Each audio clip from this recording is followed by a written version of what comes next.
Hello दोस्तों, कैसे हैं आप लोग। उम्मीद करते हैं कि आप लोग बहुत ही अच्छे होंगे। और सबसे ज़रूरी ये है कि पढ़ने से ज़्यादा रिवीजन की ज़रूरत होती है। चाहे वो कोई भी सब्जेक्ट हो, पढ़ने से ज़्यादा क्या है, रिवीजन की नीड पड़ती है। और जो जितना रिवीजन करेगा उसका उतना ही बेस्ट होगा, चाहे वो सब्जेक्ट कोई भी हो। डजेंट मैटर कि आप इंग्लिश पढ़ रहे हो, हिंदी पढ़ रहे हो, चाहे मैथ पढ़ रहे हो। तो सबसे फर्स्ट प्रायोरिटी किसको रखना है, रिवीजन को। तो मैंने पिछले क्लास में आपको क्या बताया था कि इंग्लिश क्या होता है। इंग्लिश एक लैंग्वेज है और लैंग्वेज से क्या बनता है, साउंड। और साउंड से क्या बनता है, लेटर। और लेटर से क्या बनता है, वर्ड। और वर्ड से फिर क्या बनेगा, फ्रेज। और फ्रेज से फिर क्या बनेगा, क्लाउज। और क्लाउज से क्या बनेगा, सेंटेंस। और हर एक सेंटेंस के अंदर क्लाउज एक से अधिक क्लाउज हो सकते हैं। सेंटेंस के अंदर एक से अधिक क्लाउज हो सकते हैं। ठीक है। तो मैंने पिछले क्लास में आपको बताया था कि इंग्लिश एक लैंग्वेज है। फिर से आपको हम रीस्टार्ट, फिर से प्रीवियस क्लास का जो है रिवीजन आपको हम करवा देते हैं। उसके बाद हम आगे बढ़ेंगे फिर नेक्स्ट टॉपिक में। तो मैंने आपको बताया था कि इंग्लिश एक लैंग्वेज है और लैंग्वेज से क्या होता है, साउंड। और साउंड से फिर क्या बनेगा, लेटर। और लेटर से क्या बनेगा, वर्ड। और फिर वर्ड से क्या बनेगा, फ्रेज। फ्रेज से क्या बनेगा, क्लाउड। फिर क्लाउड से क्या बनेगा, सेंटेंस। ठीक है। तो मैंने वर्ड्स तो आपको बता दिया था कि लेटर से वर्ड कैसे बनाते हैं। क्लाउज भी मैंने बता दिया था कि क्लाउज और सेंटेंस में क्या अंतर है। ठीक है। तो मैंने ये बताया था कि फ्रेज बता दिया था। उम्मीद करता हूँ कि मैंने आपको फ्रेज, क्लाउज, सेंटेंस ये सब का डिफिनेशन और एग्जांपल मैंने दे दिया था, जहाँ तक मुझे याद है। ठीक है। तो सबसे पहले हम रिवीजन करेंगे कि फ्रेज होता क्या है, व्हाट इज़ फ्रेज। आप लोगों को भी रिवीजन करना है मेरे साथ साथ। जो भी हम क्लास में आगे पढ़ाने वाले हैं, आगे पढ़ाएंगे। आगे पढ़ाने से पहले जब भी हम पढ़ाएंगे, जो भी क्लास होगा, थोड़ा क्विक वे में रिवीजन हो जाना चाहिए, तभी नेक्स्ट क्लास में मज़ा इंटरेस्टिंग होता है थोड़ा। ठीक है। तो फ्रेज क्या होता है, सबसे पहला फ्रेज क्या होगा, it is a group of words. ठीक है। उसके बाद मैंने क्या बताया था, जब ये ग्रुप ऑफ वर्ड्स होता है, ठीक है, और इसके पास क्या होता है, ना सब्जेक्ट और ना वर्ब। तो इसके पास ना सब्जेक्ट होता है ना वर्ब होता है, यानी कि सब्जेक्ट और वर्ब का कोई भी कॉम्बिनेशन इसमें नहीं होता है। ठीक है। जब सब्जेक्ट वर्ब का कॉम्बिनेशन नहीं होगा तो क्या ये मीनिंगफुल सेंस देगा, तो आपको कहना है नहीं सर, ये मीनिंगफुल सेंस नहीं देगा। तो जिसमें सब्जेक्ट और वर्ब होगा ही नहीं तो क्या वो मीनिंगफुल देगा, तो नहीं देगा। ठीक है। जिसमें सब्जेक्ट और वर्ब नहीं होगा वो कभी भी मीनिंगफुल सेंस इंग्लिश में नहीं दे सकता है। ठीक है। और फिर मैंने आपको बताया था क्लाउज। तो क्लाउज क्या होता है, क्लाउज जो होता है ये भी it is a group of words और इसमें सब्जेक्ट और वर्ब का कॉम्बिनेशन होता है। क्लाउज मीनिंगफुल सेंस दे भी सकता है और मीनिंगफुल सेंस नहीं भी दे सकता है, मैंने आपको ये बताया था। इसके पीछे रीज़न ये है, बिहाइंड द रीजन, कि there are two kinds of clause. एक होता है डिपेंडेंट क्लाउज और एक होता है इंडिपेंडेंट क्लाउज। तो डिपेंडेंट क्लाउज वो कभी भी मीनिंगफुल सेंस नहीं देगा, लेकिन इंडिपेंडेंट क्लाउज ये हमेशा मीनिंगफुल सेंस ही देगा, ये कारण है। और सेंटेंस मैंने आपको बताया था, ये भी ग्रुप ऑफ वर्ड्स है। ठीक है। और इसमें भी सब्जेक्ट और वर्ब का क्या होता है, कॉम्बिनेशन होता है, और ये हमेशा मीनिंगफुल सेंस देता है। तो मैंने आपको यहीं तक बताया था। और चलिए कुछ एग्जाम्पल हम इस पे ले लेते हैं, उसके बाद हम आपको पढ़ाएंगे आगे नेक्स्ट पार्ट्स ऑफ स्पीच पढ़ाने जा रहे हैं। ठीक है। तो आइए, मैं आपको, गर्मी थोड़ा ज़्यादा है आज। ठीक है। और जो भी अगर आवाज़ का भी प्रॉब्लम आ रहा होगा तो थोड़ा मैनेज कीजिएगा, क्योंकि मैं भी खुद मैनेज कर रहा हूँ। ठीक है। फैन को बंद किए हुए हैं, इस गर्मी में भी आपका मैं क्लास ले रहा हूँ, क्योंकि बस आपके प्रॉफिट के लिए ही। क्योंकि अभी हम लोग माइक लिए नहीं, कुछ दिन में माइक भी आ जाएगा, तो ये सारे प्रॉब्लम्स दूर हो जाएंगे, आवाज़ भी इधर उधर से आता होगा। ठीक है। तो कुछ दिनों में सारी चीज़ों को मैनेजमेंट हम लोग कर लेंगे, इसलिए थोड़ा आप लोग मैनेज कीजिएगा। ठीक है। आवाज़ की जो भी थोड़ा प्रॉब्लम होगा आप लोग मैनेज कीजिएगा।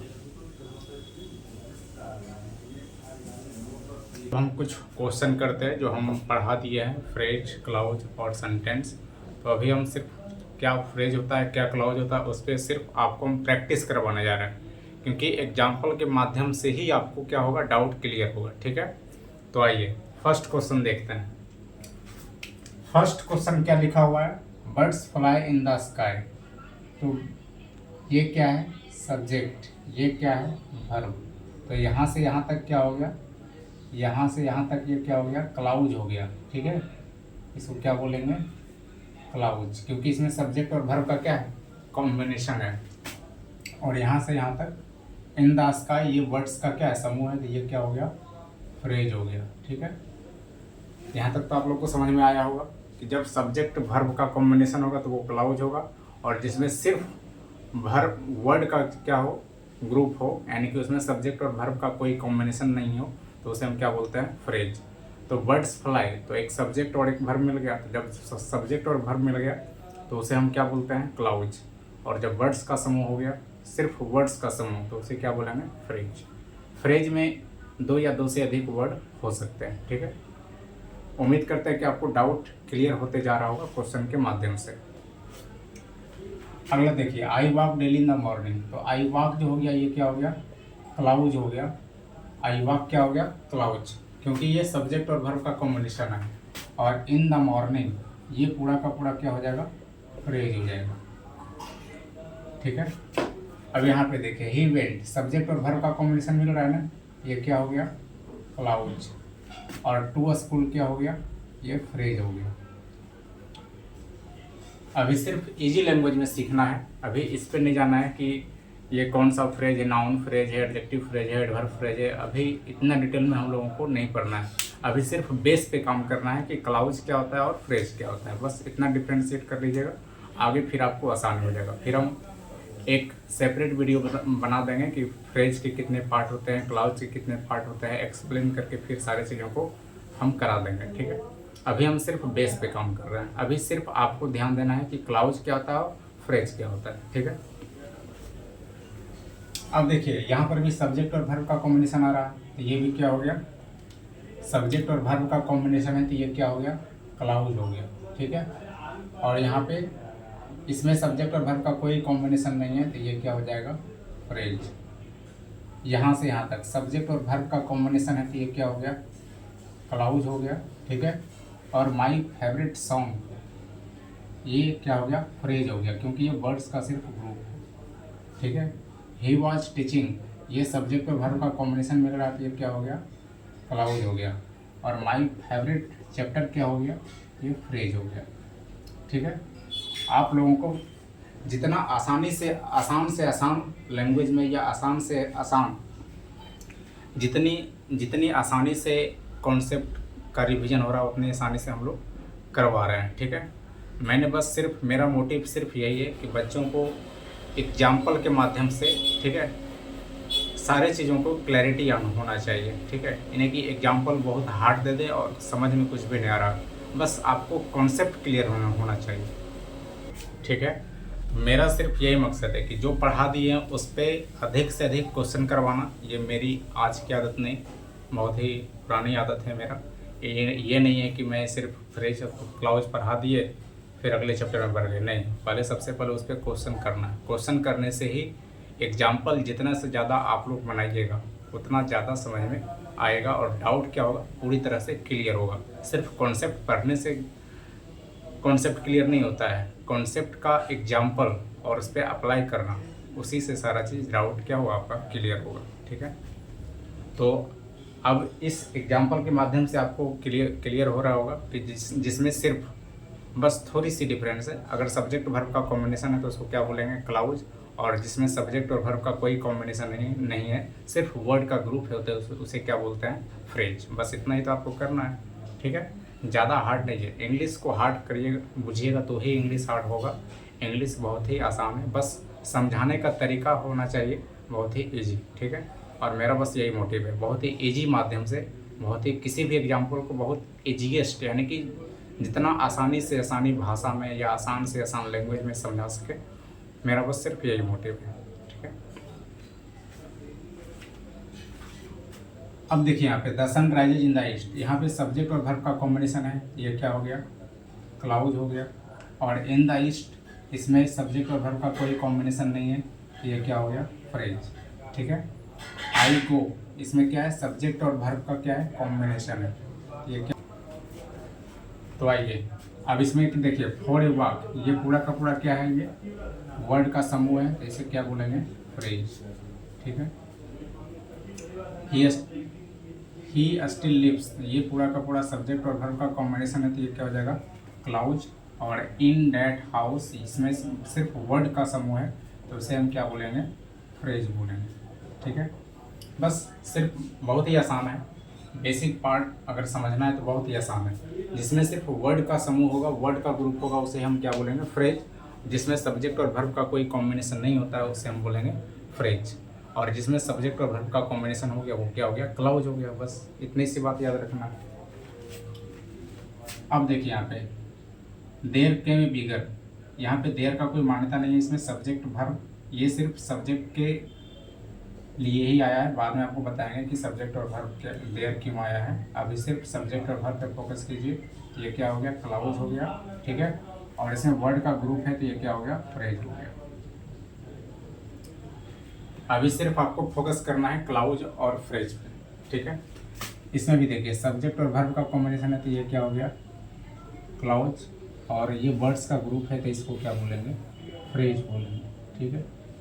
इसमें भी सब्जेक्ट और वर्ब का कॉम्बिनेशन है, तो ये क्या हो गया, क्लाउज हो गया। और ऑन द रोड क्या हो गया, ये फ्रेज हो गया। ठीक है।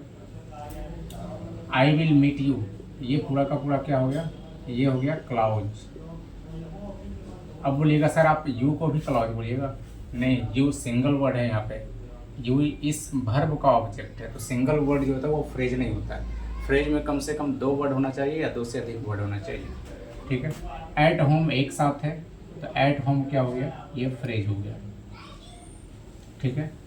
आई वॉज वॉकिंग, तो यहाँ से सब्जेक्ट प्लस वर्ब, ये क्या हो गया, क्लाउज हो गया। और इन द गार्डन, ये वर्ड का समूह है, तो इसको क्या बोलेंगे, फ्रेज बोलेंगे। ठीक है। ही वॉक्ड, इसमें भी सब्जेक्ट और वर्ब का कॉम्बिनेशन आ रहा है, तो ये क्या हो गया, क्लाउज। और इन द इवनिंग क्या हो गया, ये सिर्फ वर्ड का समूह है, इसमें कोई भी सब्जेक्ट और वर्ब का कॉम्बिनेशन नहीं है, तो ये फ्रेज हो गया। ठीक है। अब इतने सारे एग्जाम्पल से आपको डाउट बहुत ही बेहतरीन से क्लियर हो गया होगा कि क्या होता है फ्रेज और क्या होता है क्लाउज। तो मैंने फिर से आपको हम रिवीजन करवा देते हैं कि फ्रेज जो होता है ये वर्ड का ग्रुप होता है, इसमें सब्जेक्ट और वर्ब का कोई भी कॉम्बिनेशन नहीं होता है, इसमें सब्जेक्ट और वर्ब आता ही नहीं है। तो जब सब्जेक्ट वर्ब आता ही नहीं तो क्या ये मीनिंगफुल सेंस देगा, जी नहीं। जब सब्जेक्ट वर्ब आता ही नहीं है तो फ्रेज कभी भी मीनिंगफुल सेंस नहीं देगा। और क्लाउज क्या होता है, क्लाउज में सब्जेक्ट और वर्ब का कॉम्बिनेशन होता है, और ये मीनिंगफुल सेंस दे भी सकता है और मीनिंगफुल सेंस नहीं भी दे सकता। इसके पीछे आपको रीजन मैंने बता दिया है कि एक होता है there are 2 types of clause. First जो होता है वो डिपेंडेंट क्लाउज, सेकंड जो होता है वो इंडिपेंडेंट क्लाउज। डिपेंडेंट क्लाउज ये किसी वाक्य पे क्या होता है, निर्भर होता है किसी सेंटेंस पे, इसीलिए ये कभी भी मीनिंगफुल सेंस नहीं देगा। और इंडिपेंडेंट क्लाउज ये किसी भी सेंटेंस पर निर्भर नहीं होता है, इसलिए ये हमेशा मीनिंगफुल सेंस देगा। मैंने आपको नोट करके लिखाया था। ठीक है। इसलिए मैं बार बार रिवीजन कर रहा हूँ। बार बार रिवीजन करने से क्या होता है, मेरी बातों को आप तक कम्युनिकेट होगा, यानी कि मेरी बात को आप जब भी आपको लगेगा कि अच्छा भूल रहे हैं तो मेरी बात आपको कान में गूंजेंगे। ठीक है। कानों में गूंजेंगे, उससे यही तो है ऑनलाइन होने का बेनिफिट, कि अगर आप नहीं भी देख रहे हैं तो आप वीडियो को पॉज करके फिर से आप बैक में जाइए और फिर से उसको देखिए, ये आपको बेनिफिट मिलेगा ऑनलाइन का। और मेरा बस फिर से मैं आपको यही बोल रहा हूँ कि बेस पे आप लोग ज़्यादा ध्यान दीजिएगा। अगर बेस मजबूत होगा तो इंग्लिश बहुत ईजी हो जाएगा, बहुत ईजी। सिर्फ बेस पे ही काम करना है। ठीक है। तो आज मैंने आपको बताया था कि आज मैंने आपको कुछ भी नहीं बताया, जो मैंने प्रीवियस क्लास में जो मैंने आपको बताया था कि फ्रेज क्या होता है, क्लाउज क्या होता है, बस उसी का मैंने एग्जाम्पल दे दिया। क्योंकि आप लोग भी बोलिएगा कि सर सिर्फ कॉन्सेप्ट पढ़ा दिए, एग्जाम्पल नहीं दिए, तो एग्जाम्पल मैंने अधिक से अधिक एग्जाम्पल दे दिया। ठीक है। अब मेन मुद्दा आता है कि जहाँ पे अब बहुत सारे बच्चे ऐसे भी होंगे कि जिनको सब्जेक्ट और वर्ब भी पता नहीं होगा। ठीक है। तो जिनको सब्जेक्ट और वर्ब नहीं पता होगा वो हम पार्ट्स ऑफ स्पीच जब स्टार्ट करेंगे ना, तो बहुत बेसिक लेवल से ये स्टार्ट करेंगे, बहुत बेस लेवल से पढ़ाएंगे। ठीक है। कि कौन सा वर्ब सिंगुलर होता है, कौन सा वर्ब प्लूरल होता है, कौन सा सब्जेक्ट सिंगुलर होता है, कौन सा सब्जेक्ट प्लूरल होता है, सब्जेक्ट में क्या आता है, नाउन आता है, प्रोनाउन आता है, वर्ब आता है, एडवर्ब आता है। ठीक है। जो भी आपको कॉन्सेप्ट होगा मैं आपको बताऊंगा, इसलिए घबराने की बात नहीं है, ठीक है। जिसमें सब्जेक्ट और वर्ब जिनको नहीं भी आता है, इसमें घबराने की कोई ज़रूरत नहीं है। मैं आपको कल से पार्ट्स ऑफ स्पीच स्टार्ट कर देंगे और असली कहानी वहीं से स्टार्ट हो जाएगा। पार्ट्स ऑफ स्पीच या तो नहीं हुआ, हाँ, पार्ट्स ऑफ स्पीच से कल हम स्टार्ट कर देंगे। पार्ट्स ऑफ स्पीच जैसे ही हम पढ़ाएंगे, पार्ट्स ऑफ स्पीच पढ़ाने से पहले सेंटेंस एक चैप्टर होता है, सेंटेंस पहले आपको मैं पढ़ा दूंगा, ठीक है। सेंटेंस पढ़ाने के बाद ही मैं पार्ट्स ऑफ स्पीच में इन करूँगा। तो कल सेंटेंस पढ़ाएंगे कि सेंटेंस क्या होता है। आज तो मैंने आपको सिर्फ क्लाउज और फ्रेज में डिफ्रेंशिएट बता दिया, ठीक है। और आपको भी एक एक एग्जाम्पल को क्या करना है, नोट करना है, और इसी तरीके से कॉपी में क्या करना है, मेंशन करना है, लिखना है, ठीक है। आप एक लाल पेन और एक ब्लू पेन रखिएगा और एक कॉपी नोटबुक ले लीजिएगा क्लासमेट का, और उसी में हैंड राइटिंग, बढ़िया हैंड राइटिंग में आप क्लास को प्रॉपर ढंग से आप नोट करते जाइए। और मैं आपसे वादा करता हूँ कि इंग्लिश का कहीं भी डाउट नहीं छोड़ूंगा, इंग्लिश में कहीं भी डाउट नहीं छोड़ेंगे। जहाँ भी आपको डाउट होगा वहाँ हम बहुत बेस लेवल पे आपको काम करके देंगे, और नहीं समझ में आएगा ऐसा हो ही नहीं सकता है, ठीक है। तो इंग्लिश को बहुत ही बेस लेवल पे लेके चलना है। मैं बार बार कह रहा हूँ कि अगर बेस जिसका मजबूत होगा उसको किसी भी विषय में प्रॉब्लम नहीं होने वाला है, चाहे वो कोई भी सब्जेक्ट हो, सिर्फ इंग्लिश ही नहीं, कोई भी सब्जेक्ट हो। अगर बेस पे काम हुआ है तो आपका हर सब्जेक्ट बहुत ही इजी होते जाएगा। और इंग्लिश जो होता है सेंस पे चलता है। आगे मैं आपको बताऊंगा, मैं रटाऊंगा तो कभी नहीं, क्योंकि मैंने रट के कभी पढ़ा भी नहीं है, तो मैं आपको कैसे पढ़ाऊंगा रट के। तो रटा रटाया चीज़ यहाँ नहीं होने वाला है, यहाँ हर एक चीज़ सेंस पे होगा और कॉन्सेप्ट से होगा, ठीक है। तो आज मैंने आपको फ्रेज और क्लाउज जो प्रीवियस क्लास जो मैंने आपको पढ़ा दिया है, उसी का आज मैंने आपको क्वेश्चन करवा दिया, क्योंकि मेरा ये आदत है कोई भी कॉन्सेप्ट पढ़ाने के बाद मैं अधिक से अधिक क्वेश्चन कराता हूँ कि स्टूडेंट को क्या हो, क्लैरिटी आवे उसमें कि फ्रेज और क्लाउज में कोई डाउट नहीं होना चाहिए कि फ्रेज क्या होता है और क्लाउज क्या होता है। सिंपल सी बात है, आपको फिर से याद मैं रिकॉल करवा देता हूँ कि जिसमें सब्जेक्ट और वर्ब का कोई कॉम्बिनेशन नहीं होगा वो सिर्फ वो क्या होगा, फ्रेज होगा। और जिसमें सब्जेक्ट और वर्ब का कॉम्बिनेशन हो, यानी कि सब्जेक्ट और वर्ब एक साथ जब आ जाए, यानी कि जब भी आपको सब्जेक्ट और वर्ब दिख जाए आप समझ जाइए कि ये क्लाउज है। और जिसमें सब्जेक्ट और वर्ब नहीं दिखे, ठीक है, तो समझ जाइए वो सिर्फ वर्ड का ग्रुप है, तो आपको समझना है ये फ्रेज है। बस सिंपल सी बात है कि सिर्फ अगर वर्ड का ग्रुप होगा तो वो फ्रेज होगा, और अगर वर्ड का ग्रुप नहीं होगा, सब्जेक्ट और वर्ड का ग्रुप होना भी चाहिए, और सब्जेक्ट और वर्ब का कॉम्बिनेशन है। जिसमें सब्जेक्ट और वर्ब आ गया तो आप समझ जाइए वो क्लाउज होगा, और जिसमें सब्जेक्ट और वर्ब का कॉम्बिनेशन नहीं होगा तो आप समझ जाइए वो क्लाउज नहीं बल्कि वो फ्रेज है, ठीक है। तो वर्ड्स का समूह तो फ्रेज भी है, क्लाउज भी है, सेंटेंस भी है। बस डिफरेंट तो मैंने आपको बता ही दिया है, ठीक है, कि वर्ड्स में फ्रेज में सब्जेक्ट और वर्ब का कोई कॉम्बिनेशन नहीं होता है, लेकिन क्लाउज में सब्जेक्ट और वर्ब का कॉम्बिनेशन होता है, ठीक है। और सेंटेंस में सब्जेक्ट और वर्ब का कॉम्बिनेशन होता है, और ये हमेशा क्या देता है, कंप्लीट मीनिंग देता है, ठीक है। तो कल मैं आपको सेंटेंस से स्टार्ट करूँगा। सेंटेंस कल मैं आपको पढ़ा दूँगा। सेंटेंस जैसे ही ख़त्म होगा हम पार्ट्स ऑफ स्पीच को स्टार्ट कर देंगे, ठीक है। और जब पार्ट्स ऑफ स्पीच स्टार्ट करेंगे ना तो और आपको इंटरेस्ट आएगा नहीं, उसके बाद हम भी देखेंगे कि आपको कहाँ पे डाउट है। पार्ट्स ऑफ स्पीच जैसे ही स्टार्ट होगा ग्रामर का मेन सिलेबस स्टार्ट हो जाएगा। ऐसे मेन सिलेबस सारा है, ये भी अगर आपको नहीं पता है, अगर क्लाउज और फ्रेज अगर नहीं पता है तो ये भी आपको पता होना चाहिए, ठीक है। ये भी बेस है, लेकिन जिसका सब्जेक्ट और वर्ब भी पता नहीं है तो खैर उसका इंग्लिश बहुत ही ज़्यादा कमज़ोर है, ठीक है। उसको जिसका सब्जेक्ट और जिस भी बच्चे को सब्जेक्ट और वर्ब नहीं पता है वो घबराए नहीं। जब हम नाउन से स्टार्ट करेंगे ना तो फिर सारा ये चीज़ जो भी हम लिखे हैं ना इसको आप लोग सेकेंडों में सॉल्व कर लीजिएगा, इसलिए घबराना नहीं है, ठीक है। अभी सिलेबस स्टार्ट ही होगा कल से, ठीक है। सेंटेंस पढ़ाएंगे, सेंटेंस के बाद जब पार्ट्स ऑफ स्पीच जब नाउन से स्टार्ट करेंगे तब आपको कहीं भी डाउट नहीं होने वाला है, ठीक है। और जिसको भी अगर मेरा वीडियो अच्छा लगे तो आप लोग वीडियो को लाइक करें और अधिक से अधिक स्टूडेंट को पहुंचाने तक कोशिश करें, क्योंकि आपका भी भला हो और भी सारे स्टूडेंट का भला हो। क्योंकि बेस जो होता है ना, बेस हर एक स्टूडेंट का क्या होता है, बहुत ही ज़्यादा वीक होता है, ठीक है। बेस 90% स्टूडेंट का मैंने देखा है बेस बहुत ज़्यादा क्या होता है, वीक होता है। तो उसी बेस को ही मजबूत करना है। अगर आपका बेस मजबूत है तो ही आप किसी भी सब्जेक्ट में आप अच्छा पकड़ बना सकते हैं। अगर बेस मजबूत नहीं है तो आपका कोई भी सब्जेक्ट में पकड़ आप नहीं बना पाओगे। ठीक है, ये चीज़ तो आप लोग भी महसूस करते होंगे कि बेस ही हर चीज़ है। अगर बेस है तो आपको इंग्लिश में भी क्या आएगा, मज़ा आएगा। और मैं वादा करता हूँ कि मैं आपको इंग्लिश में इंटरेस्ट ला दूँगा। बस सिर्फ ऐसा मत सोचिएगा कि 1-2 क्लास को जज करके कि सर इंग्लिश समझ में नहीं आता है। नहीं, जिसको नहीं भी समझ में आ रहा है ना, बस आप 2 दिन का और वेट कीजिए, उसके बाद आपको हम दिखाएंगे कि कैसे समझ में नहीं आता है इंग्लिश। ठीक है, ये मेरा वादा है।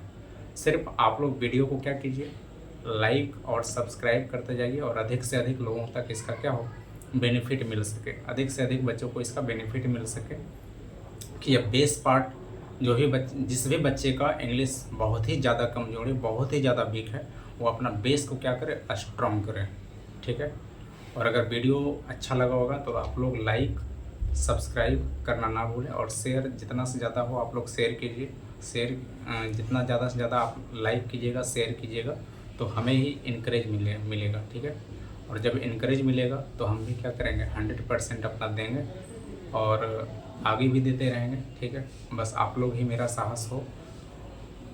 और मैं आपको सिर्फ एक बात ये भी कहता हूँ कि मैं जिस भी काम को करता हूँ मैं अपने दिल से करता हूँ। ठीक है, अगर नहीं करना है तो नहीं करना है, अगर करना है तो 100% देना है।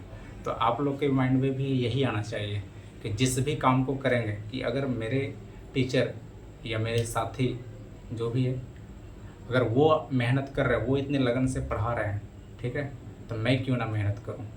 आपके अंदर हर एक चीज़ है। मैंने शुरू दिन ही बोला था, all power is with in you. ठीक है, you can do anything and everything. ठीक है, तो इस स्टेटमेंट को आपने समझ गया होगा कि सारी शक्ति आपके अंदर है। आप दुनिया का कुछ भी चीज़ आप कर सकते हो, कुछ भी कर सकते हो, आप सब शक्तिमान हो। ठीक है, समझ गए ना। तो आप लोग वीडियो को जो भी अच्छा, अगर अच्छा वीडियो अच्छा लगे तो आप लोग ज़्यादा से ज़्यादा लाइक कीजिए, सब्सक्राइब कीजिए। ठीक है, और जब भी आप सब्सक्राइब कीजिएगा तो बेल आइकन को ज़रूर दबाएं। उससे क्या होगा कि आपको जो भी नए नए वीडियो जो भी आएंगे उसका नोटिफिकेशन आपको तुरंत मिल जाएगा। ठीक है, और फिर हम मिलेंगे इसी टाइम में कल। ठीक है, नेक्स्ट वीडियो में मिलेंगे। तब तक के लिए जय श्री राधे। ठीक है, बाय बाय।